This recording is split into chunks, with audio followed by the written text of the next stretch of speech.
What you can do, if you found out a losing robot, you stop it. And then you take the trades over and you nurture them discretionary.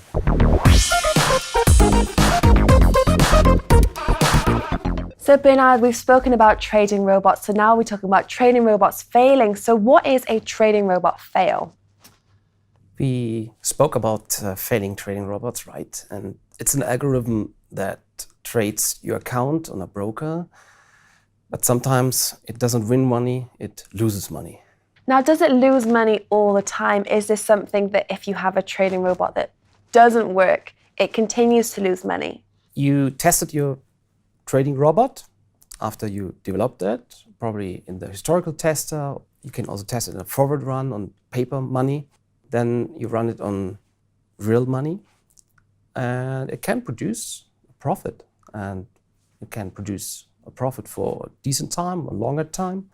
But because the markets are always watching you, there's always a time you will lose some money. We can catalog winning robots and also losing robots we can catalog. What you can do, if you found out a losing robot, you stop it. And then you take the trades over and you nurture them discretionary. But if it's a real bad robot, like this one here, it really loses a lot of money. You have to check why is it doing so, and you have to remove all the fixed costs.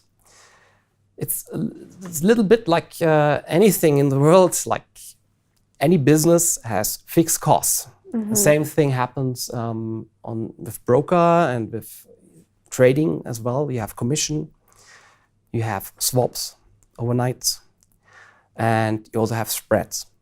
So if you take all these fixed costs out of your statistics of your losing robot, if this robot is still losing money constantly without this fixed cost, you have a real loser, which is good. Because most of the robots, they just trade randomly. You find a random curve and maybe in the beginning it goes up and then think, it's a great robot, but it goes down again. And in the end, without the cost, it's a random walk. A real random walk. But with the cost, with the fixed cost, your equity is going down and down and down. So you have to stop that.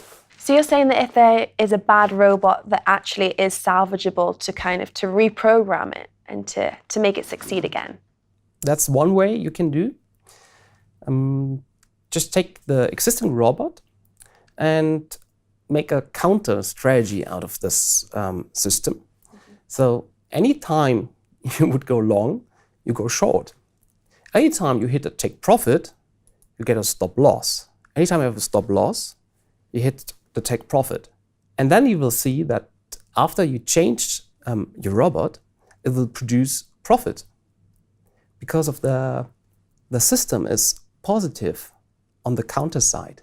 That's one way. The other way is you can take your old robot and you put it in a system that converts trading signals into inverted trading signals.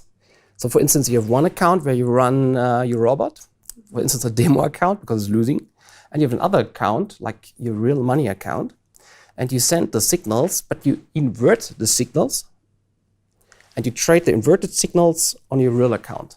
But be careful, you have the fixed costs on the receiving account as well. So your losing robot must be really good and must also cover these fixed costs. Then it will produce a profit. Fantastic. Well, thank you so much for coming in and for clarifying everything. It was a pleasure to have you back. Thank you, Jessica.